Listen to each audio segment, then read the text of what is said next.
Bueno, vamos a grabarlo. Si queda el video, pues que se quede ahí. Listo. Entonces vamos a hacer este ejercicio, porque digámoslo así, este ejercicio es el que incluye todo, bueno, el ejercicio incluye muchas cosas o muchas cosas que podrían salir en el parcial. Tengo entendido que en el parcial sale teoría, ¿no? O solo práctica. Pues él dijo que iba a poner preguntas teóricas.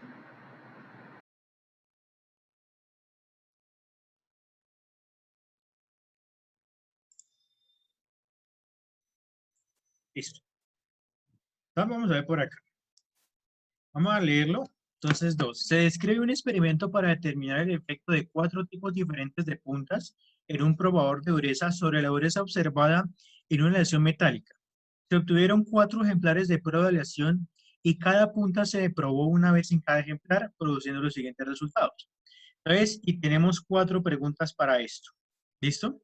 Y acá dice que hay que redactar un texto de 50 palabras. Yo no sé, eso es otra duda que me quedó hace días. ¿Estas 50 palabras son por pregunta o por punto? Es por punto. Punto. Eso yo sí iba a decir, porque es que 50 palabras por pregunta, sale una tesis ahí. Bueno, entonces vamos por acá. Entonces, lo primero que yo siempre les aconsejo, para guiarnos, y digamos, esta metodología nos va a servir mucho para el segundo corte y para los demás cortes que vienen, es caracterizar el ejercicio con lo básico. Entonces, lo primero que tenemos que identificar es, primero, ¿cuál es mi variable respuesta? La llevamos bien.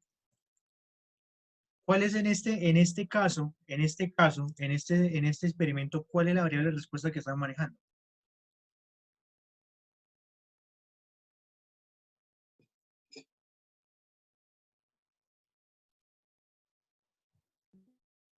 La dureza. La dureza del tipo de punta. ¿Dureza del tipo de punta? ¿Seguros? ¿Dureza del tipo de punta? ¿A quién se le está midiendo la dureza? A la aleación. Ah, muy bien, a la reacción. Bueno, solucionado. Entonces decimos que la respuesta en este caso es la dureza de la aleación. Ojo, se prueba la dureza con una punta, pero aquí realmente se le está midiendo la dureza a la aleación. ¿Aleación de qué? Se va a una aleación de dureza de la aleación metálica, en unidades de dureza, no sé cuál dureza. ¿Listo? Segundo, ¿cuántos y cuáles factores son los de este experimento? ¿Cuántos y cuáles? Entonces, según este experimento, ¿qué es lo que me está afectando la dureza de la aleación metálica? ¿O de qué depende? ¿O cuál sería mi variable X en un sentido de Y dependiente, X independiente? Y depende de X. En este caso, si Y es la dureza, X, ¿qué sería? ¿O cuál es el factor que me está afectando esa dureza de la aleación metálica? La punta. Ajá, el tipo de punta. El tipo de punta. Entonces, si ustedes se fijan acá, el objetivo del experimento es determinar si el tipo de punta, con el que yo ejerza la presión, afecta o no la dureza de la aleación metálica en la medición, en la medición de la aleación metálica. ¿Listo? Entonces, en este caso, solo hay un factor. Entonces, un factor que lo llamamos tipo de punta. ¿Listo? No me dicen que afecta la temperatura ni otra cosa, no. Simplemente se está estudiando la influencia del tipo de punta. ¿Listo? Ahora, ¿cuáles son los niveles? Los niveles de los factores. Cuando yo me refiero a niveles es, bueno, si yo definí que mi factor es el factor de tipo de punta, ¿cuántos valores hay para ese factor? 4. 4. ¿Cuáles son? La punta tipo 1, la tipo 2, la tipo 3 y la tipo 4. Exactamente, entonces los vamos a enumerar desde 1 hasta 4. Entonces acá punta tipo 1, etcétera, etcétera, etcétera. Listo. Niveles, o sea, ¿cuáles son los valores de mi factor? Cuarto, ¿cuáles son los tratamientos de mi experimento? ¿Cuántos y cuáles? También son 4 y son también 1, 2, 3, 4. Pregunta para los demás. ¿Tienen clara la diferencia entre tratamiento y niveles? ¿Alguien que no la tenga clara? Yo no lo No. tengo claro. Listo, vamos a explicar la diferencia entre niveles y tratamientos. Acabamos de explicar que niveles, digámoslo así, son los niveles o los valores que yo voy a medir mi factor. Si yo digo que mi factor es, por ejemplo, la temperatura, pues yo tengo que correr mi experimento con varios valores de temperatura. ¿Listo? Si yo digo que mi factor es, por ejemplo, el tipo de material, pues yo tengo que probar mis ejemplares de prueba con varios tipos de materiales. Ahora, vamos a apartarnos un poquito de este caso y vamos a suponer que en un diseño de experimentos, no sé, estoy midiendo, a ver, ¿qué digo yo?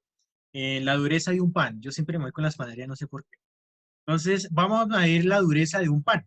Entonces, resulta que una panadería, por cuestiones de calidad y por cuestiones de no sé qué vainas, dependiendo del, digamos así, de la dureza del pan, pues al cliente le gusta o no, o la demanda se afecta, bueno, qué sé yo.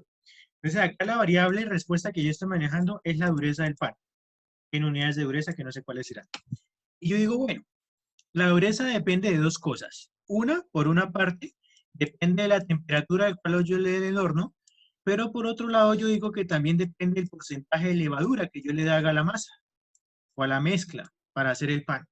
Entonces, si ustedes se fijan, para una sola variable de respuesta están afectando dos, la temperatura y el porcentaje de levadura. Entonces, es un diseño donde incluyen dos factores diferentes. Ahora, si yo quiero hablar de niveles, entonces yo digo, bueno, ¿cuáles son los niveles de los factores? Entonces, ahora por cada factor yo tengo que definir los niveles. Voy a suponer que lo voy a hornear a 100 grados centígrados. Voy a suponer que lo voy a hornear a 200.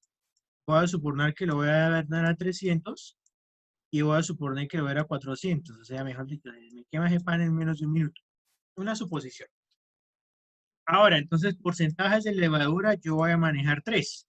10, 20 y 30. Ahí, rápidamente. Entonces, si ustedes se fijan, niveles, ya acá depende el factor que yo maneje. El factor temperatura tiene sus 4 niveles y el factor levadura tiene sus 3 niveles. Ahora, ¿qué tiene que ver eso con tratamientos?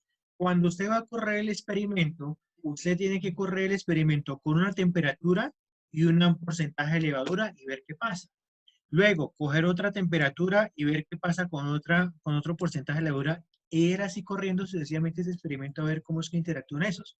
Entonces, cada una de esas combinaciones entre los niveles de un factor y otro factor es lo que se denominan tratamientos. Es lo que se denomina tratamientos. Entonces, son las diferentes combinaciones entre los niveles de dos o más factores diferentes. Ojo, no son combinaciones entre los niveles del mismo factor porque es que yo no puedo hornear a la vez a 100 y a 200 veces a la vez porque no tiene sentido. Si ven que es la combinación de niveles de un factor con los de otro factor, no con los del mismo factor. Les pregunto, en este caso, ¿cuántos tratamientos tiene este experimento en total?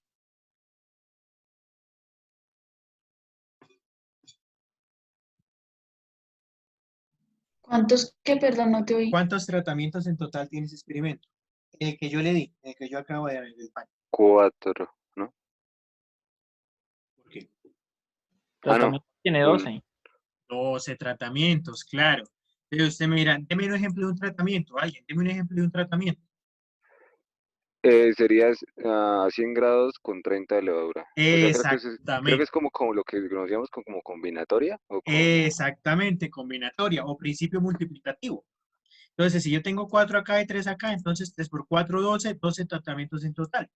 Entonces, uno acá con uno acá, entonces 400 con 10%. A eso le miran tratamientos. Ahora, ¿y eso qué tiene que ver acá? Entonces, acá en este ejercicio, como yo solo tengo un factor, yo no puedo combinar. Yo no puedo hacer combinatoria. Entonces, lo que me decía la compañera, los mismos tratamientos en este caso se limitan a ser los mismos niveles porque pues no hay con quién combinarlos. Entonces, vuelve y juega. Niveles y tratamientos para este caso vienen a ser los mismos. ¿Listo? Porque pues no hay con quién combinarlos, hay un solo factor, entonces pues quedan así. Entonces, por lo general, en los diseños de experimentos manejamos tratamientos, no niveles. Tratamientos son los que manejamos. Si usted se fija acá, en la tabla ya dice tratamiento, más no dice nivel. ¿Listo? ¿Preguntas hasta acá? ¿Cauchos todos? Bueno, me disculpan, yo tengo un poquito de linaje ñero, por eso hablo así. Quinto. ¿Los tratamientos son como las réplicas? No. No, son muy diferentes. Ya, de hecho, voy para allá. De hecho, el quinto punto, vamos a ver qué son las réplicas. Ahora, los tratamientos, digámoslo así, dijimos que son, digámoslo así, las diferentes situaciones en las que yo expongo el sujeto de prueba. Ahora, las réplicas es la cantidad de veces que yo repito cada tratamiento. La cantidad de veces que yo repito cada tratamiento. Entonces, acá en esta tabla, en este primer ejercicio, vamos a ver este primer ejercicio, por ejemplo. ¿Cuántas veces yo aplico el tratamiento 0? 4. 4, muy bien. El tratamiento 100. También 4. 3. 3. 3. El 3. tratamiento 3 lo aplicamos 3. Entonces, digámoslo así, la cantidad de réplicas se denomina eso, es la cantidad de repeticiones que hay por cada tratamiento. En este caso de arriba, yo no puedo decir que hay un número constante de réplicas porque falta una observación. Por uno pagan todos. Entonces ya me toca definir. Si a usted le preguntan, bueno, en el primer experimento, ¿cuántas réplicas hay? Entonces me dicen, bueno, para tratamiento 0 hay 4, para el 54, para el 100 hay 3, porque es que por uno pagan todos. En cambio acá, para todos hay el mismo número de réplicas, que son ¿cuántas? 4. Muy bien, 4 réplicas. ¿Ok? Recuerden, el número de réplicas es la cantidad de veces que yo repito cada tratamiento. Teóricamente, pues, o sea, lo que yo le estoy diciendo acá es una manera sencilla de entenderlo, pero eso estadísticamente está mal. Porque si le llegan a preguntar la definición real de qué es una réplica, vamos a hacer una pregunta de teoría. La definición real de una réplica es la cantidad de veces que yo corro un experimento. Ejemplo, cuando yo correr un experimento significa coger un ejemplar y probarlo con la punta 1, luego con la punta 2, con la punta 3 y con la punta 4. Cuando yo he corrido ya todos los tratamientos, he replicado el experimento una vez. Ahora, cuando yo vuelvo a probar otra vez las 4 puntas, he replicado el experimento 2 veces y así sucesivamente. Ese es el concepto real de réplicas. Pero es un poquito más sencillo de entenderlo como en un principio se les había dicho, como para no confundirnos. ¿Listo? Ojo con otra cosa. Acá, pues, si ustedes se fijan la disposición, es que los tratamientos van por filas y las réplicas por columnas, pero no siempre es así. No se mecanicen que es que siempre las filas son tratamientos y las columnas son réplicas, porque eso es falso. ¿Sí? Tienen que identificar en su tabla qué denota tratamientos y qué denota réplicas. Ojo, acá pues el profesor en ambos se les puso, pero en el parcial les llega a poner vertical, y ustedes hacen la nueva horizontal, pailas, la llevan. ¿Listo? Entonces acá podemos decir que hay un número constante de réplicas y podemos decir que es 4. Ahora, se me olvidó decirle, los tratamientos o la cantidad de tratamientos se denotan con la letra A minúscula y la cantidad de réplicas se denotan con la letra N minúscula. ¿Listo? Ahora, sexto. Corridas o cantidad de corridas. Pregunta, ¿cuántas corridas tiene este diseño experimental? O este experimento, ¿cuántas corridas tiene? 16.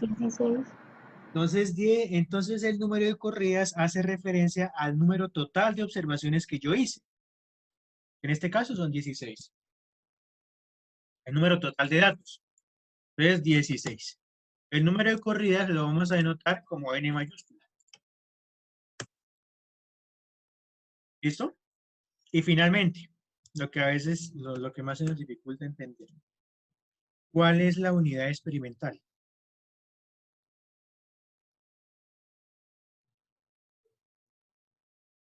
Pregunta, en este caso, ¿cuál es la unidad experimental?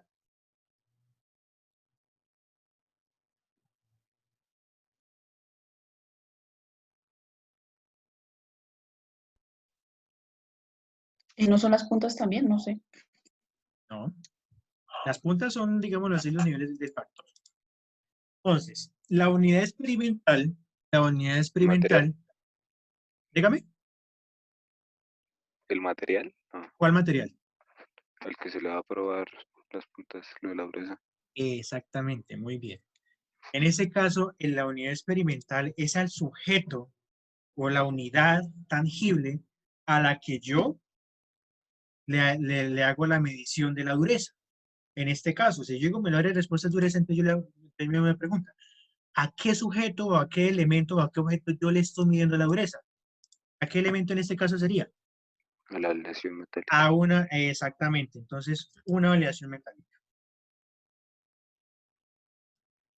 En el ejemplo que yo les di ahorita para explicarles lo de los tratamientos, en el ejemplo de la temperatura y la levadura, ¿quién es la unidad experimental en ese caso? Dígame. El pan, ¿no? El pan, exactamente, porque al pan es al que yo quiero medirle la dureza. ¿Listo? Entonces, alguien me pregunta por acá. El pan. Exactamente. ¿Listo? Y listo. O sea, con eso fíjense que ya repasamos teoría. Con eso ustedes ya tienen ya repasar la teoría de que son réplicas, que son corridas, que son experimentales, etc. ¿Listo? Si ustedes se fijan, esto es como un análisis de regresión que vimos en el segundo corte. Ya voy, Cenita. Eso es que el análisis de regresión que vimos en el último corte de estadística 2. Se tiene una variable dependiente y otra independiente, entonces se quiere ver si realmente hay relación. Eso es exactamente lo mismo. ¿Listo? ¿Preguntas hasta acá?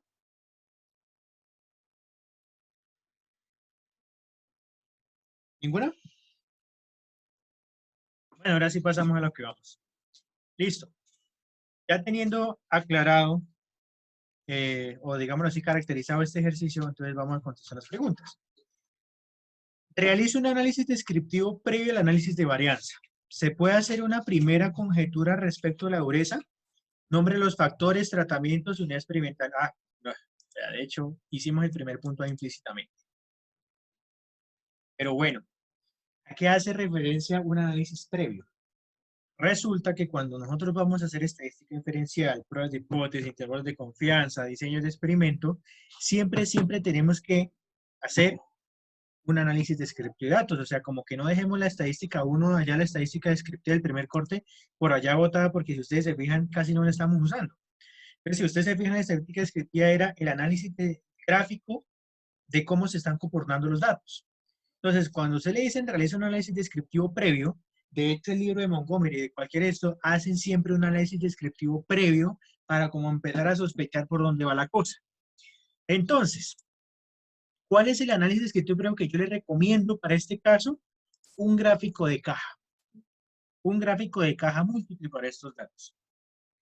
Para eso voy a copiar esta tabla por acá. Permítanme un momentico que esta tabla yo ya la tengo hecha por acá.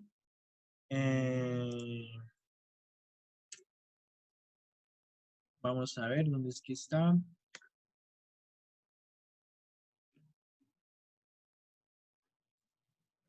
Por acá.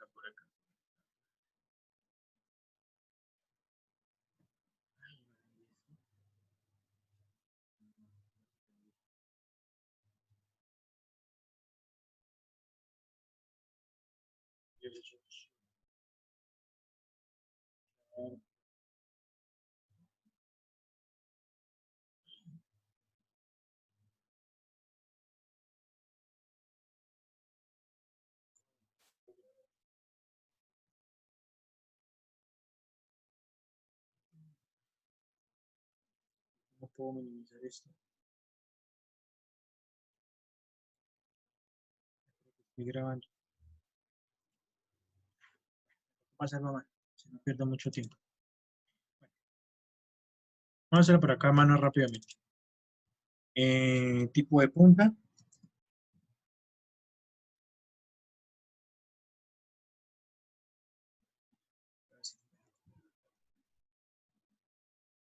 Uno, 9, 3, 9, 4, 9. Ah, sí, me dijo. Control C y le doy pegado traspuesto. 2, Control C y le doy pegado traspuesto.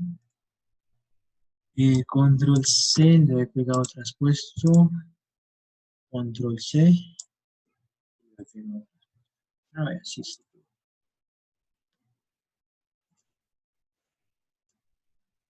Entonces, por acá viene otra vez. 1, 2, 3, 4.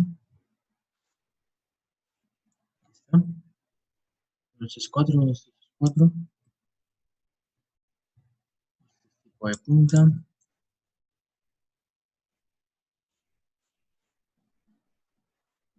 Esto es ejemplar de prueba.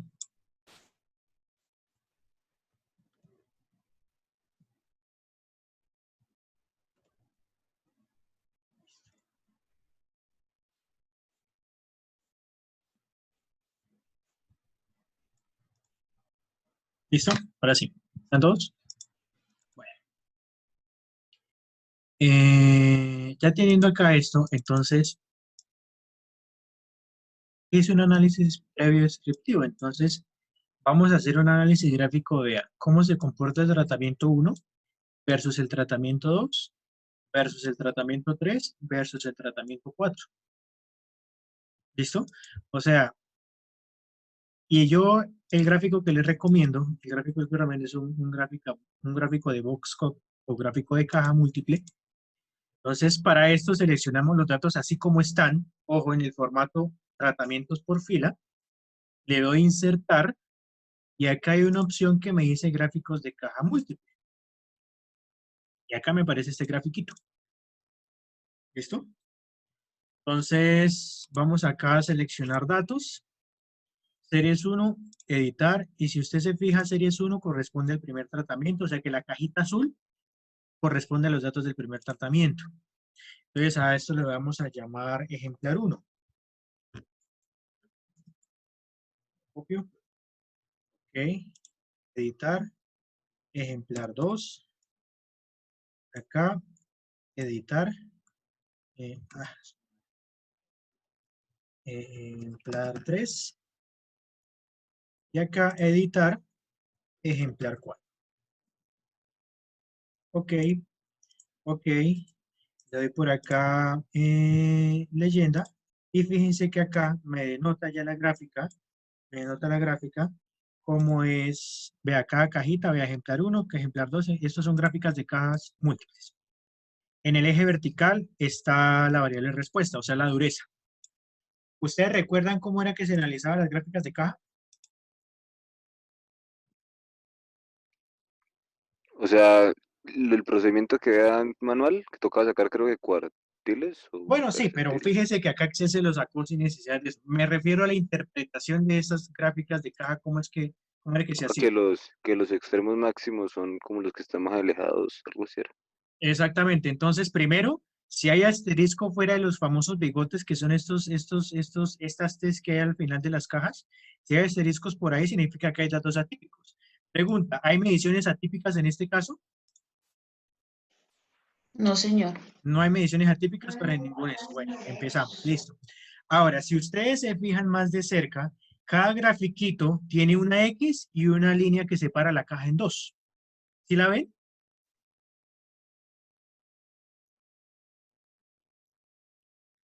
¿Están viendo ahí esa X en cada caja y la línea del medio? Sí, señor. Listo. En cada caja, la línea del medio significa la mediana y la X significa la media o promedio. Yo les hago una pregunta. Según este gráfico, ¿cuál es el ejemplar en el que, o sea, cuál es el ejemplar que me genera la mayor dureza? El ejemplar 4. Muy bien, el ejemplar 4, porque si ustedes se fijan, la X de esa caja o la media de ese tratamiento, como el ejemplar 4, corresponde a la cajita amarilla, entonces la media de esa está por encima de todas. Pero yo les hago una pregunta, ¿será que hay diferencias significativas en la dureza media de los tres primeros ejemplares?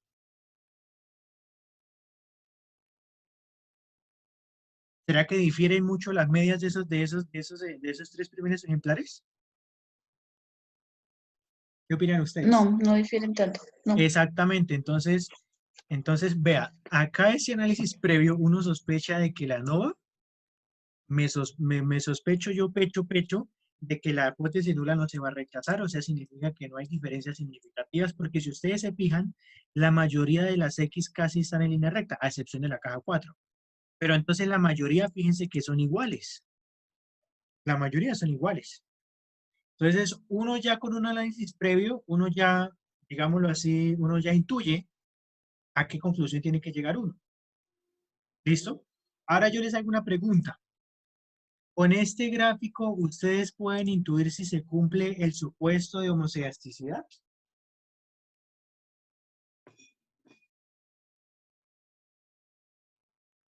¿Qué dicen ustedes?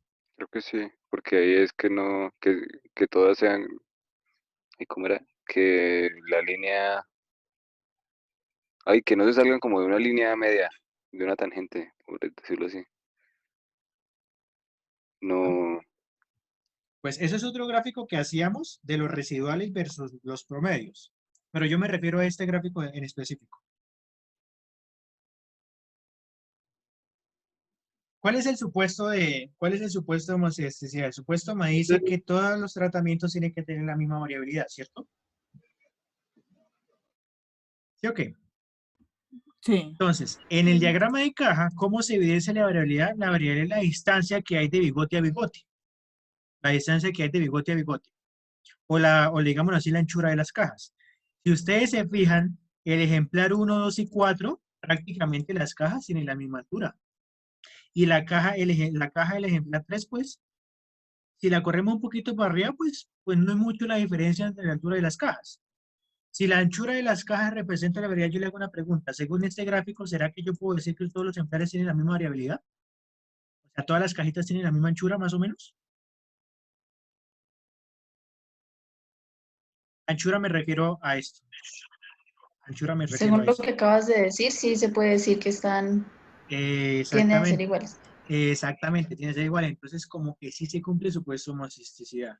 ¿Ven? A esto me refiero con un análisis previo, o a este se refiere el análisis previo que hace ahí en la especificación. ¿Ve? Es más o menos ir haciendo conjeturas antes de ponerse a hacer la ANOVA. ¿Listo? Fíjense que esto nos dice mucho. Entonces, conclusiones de esto. No existen durezas atípicas, o sea, ninguno se sale fuera de lo normal. Como que se sospecha que como que todos los ejemplares me generan la misma dureza de actuación del ejemplar 4. Y como todas las cajitas tienen como la misma altura, o la misma distancia entre bigote y bigote, también se puede como que ir asumiendo que se cumple el supuesto de homocedasticidad. ¿Listo? Esto se le llama el análisis previo. ¿Preguntas del análisis previo?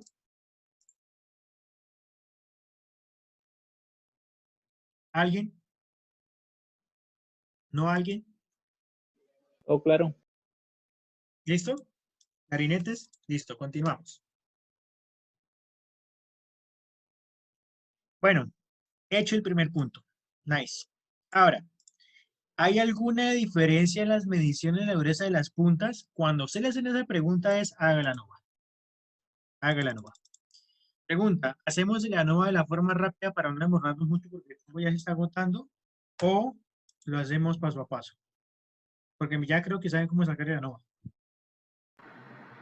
Sí, pues de mi parte puedo hacerlo más rápido, pero no sé qué opinan los demás. ¿Qué dicen los demás? Rápido, porque, o sea, el profe igual dijo que eso podíamos hacerlo con el Excel, que era más que todo la interpretación. Listo, pues entonces si quieren sacarlo con el Excel, entonces, ¿cómo hacemos para hacer la ANOVA en Excel? Entonces, primero, Excel me denota tratamientos, bueno, no, mejor dejémoslo acá.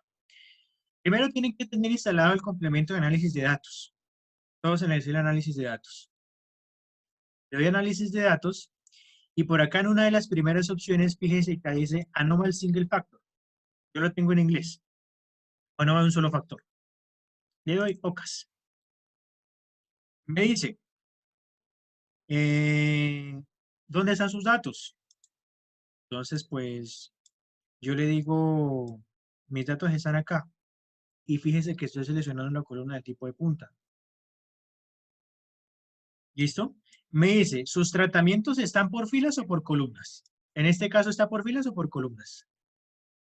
Por filas. Entonces le doy acá. Me dice, ahora, ¿sus filas tienen título? ¿Usted incluyó el título o no? ¿Incluimos el título o no? Sí. Sí. Entonces le doy acá, labels in first, bueno, como ya saben en inglés. Ahora me dice, ¿cuánto es el nivel de significancia? ¿Cuánto es el nivel de significancia que vamos a usar? 5%. Ahí está, 0,05. Ahora me dice, le doy acá rango de salida. Entonces le doy acá y seleccionan la casilla a partir de la cual va a desear desplegar todo el análisis. Yo lo voy a seleccionar desde por acá. Le doy OCAS y le doy OCAS. Y automáticamente acá, me sale todo el ANOVA. Todito, todito, todito. ¿Listo? Acá está. Entonces me dice, oiga, venga, vea, usted tiene 4 tratamientos. Vea, este es el número de réplicas por cada tratamiento, 4, 4, 4. Esta es la suma y este es el promedio. ¿Listo? Y esta es la varianza de cada tratamiento. Vea, acá donde dice summary es el resumen estadístico por cada tratamiento. Entonces acá le dice el número de datos, la suma, el promedio y la varianza muestral. ¿Listo? Vamos a hacer una comprobante rápida a ver si les quedó bueno. Le doy acá promedio de estos primeros y me dice que es 9,575. Perfecto. Ahora vamos a hallar la varianza muestral. Par S 0,095833. Vean, acá, entonces sí, estamos bien. Perfecto. Entonces, bueno, acá me dice, oiga, vea, este es su ANOVA, o lo que usted quiere. Entonces me dice, fuente de variación entre tratamientos, dentro de tratamientos y el total. Esta es la suma de cuadrados, estos son los grados de libertad, esa es la suma del cuadrado medio, ese es su F de prueba, este es su F de prueba, este es el P-valor de la prueba y este es el F crítico. Ahora, no se les vaya a olvidar que siempre que vayan a hacer una ANOVA, ustedes tienen que planear hipótesis, ¿no? Acá hicimos la ANOVA, pero ni siquiera planteamos hipótesis, ¿no? Ojo, mi consejo es, siempre que hagan la ANOVA, antepónganle el juego de hipótesis. ¿Cuáles son las hipótesis que manejamos?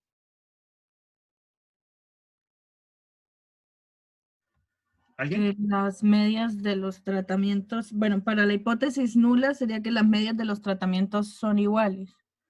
Y para la alterna. Y la alterna que al menos una de las medias de los tratamientos difiere de la otra. Por lo menos un par, ¿no? Eso. Bueno, resulta,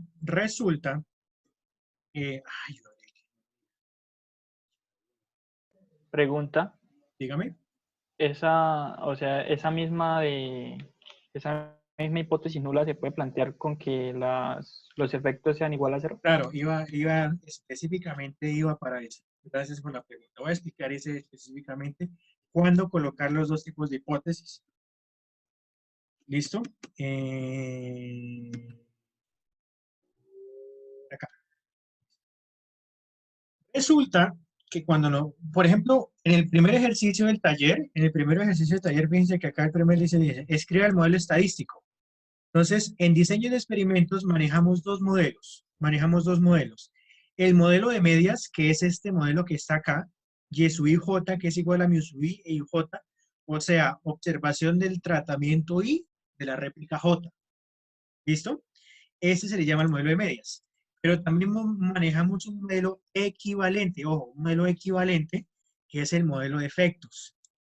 Vea, que si ustedes se fijan en el primer modelo hay una mu sub i, o sea, una media global por cada tratamiento y simplemente un común interrogatorio. Pero fíjense que acá ya en el modelo de efectos me denota una media global, un efecto por cada tratamiento y el componente del error. Entonces, si, por lo general, ojo, por lo general, en experimento nosotros manejamos este modelo que está acá, el modelo de efectos. Por lo tanto, si para el modelo de medias, nosotros usamos este juego de hipótesis que está acá. Si lo están viendo, si ven, mu sub 1 es igual a mu sub 2, y la hipótesis alternativa por lo menos una mu es diferente. Ese juego de hipótesis yo les recomiendo que lo usen cuando ustedes usan el modelo de medias. Pero como nosotros estamos usando un modelo de efectos, entonces las hipótesis equivalentes también es que todos los efectos son iguales a 0 o por lo menos un efecto es diferente de 0.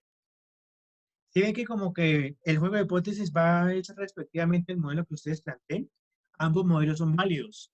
Ambas hipótesis o ambos juegos de hipótesis son totalmente válidos, no es que quede mal. Pero por eso le digo, lo más común y por lo general lo que usamos acá en diseño de experimentos es el modelo de efectos y la hipótesis en cuanto a efectos. Entonces, el juego de hipótesis que me dio la muchacha está bien. Está bien. La hipótesis que me dio el compañero acá también está bien. Son dos juegos de hipótesis equivalentes. Pero les recomiendo, o los más usados, son estas. El juego de hipótesis en cuanto a efectos. ¿Listo? ¿Preguntas acá? ¿Y cómo sabe cuándo es cada uno? Ah, no, no. No, no. No es O sea, que... simplemente puede utilizar cualquiera y Ah, sí, simplemente claro.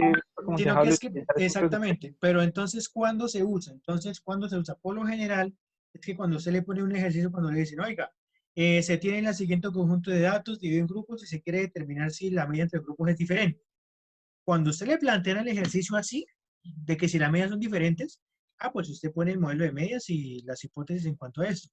Pero ya fíjese que en esto le dice que se quiere corroborar si hay un efecto de un factor sobre una respuesta. ¿Sí ven? Efecto. Vea, se quiere determinar el efecto. Entonces ya en el contexto del ejercicio quedaría mucho más apropiado un juego de hipótesis en cuanto a efectos y un modelo en cuanto a efectos. Eso depende del contexto del ejercicio también. ¿Listo? Hay ejercicios que simplemente dice, determine si las medias de los siguientes grupos son diferentes. Usted aplica la nova y concluyó. Chévere. Pero fíjese que ese ya es un contexto donde se está diciendo que un factor tiene efectos sobre la respuesta.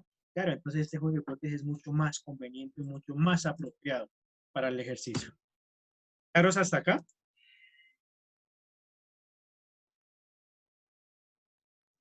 Sí, claro. ¿Todos? ¿Cauchos? Y ahora sí que venga el parcial. Bueno, bueno, otra y vuelve y juega. Cuelguen y vuelven a entrar.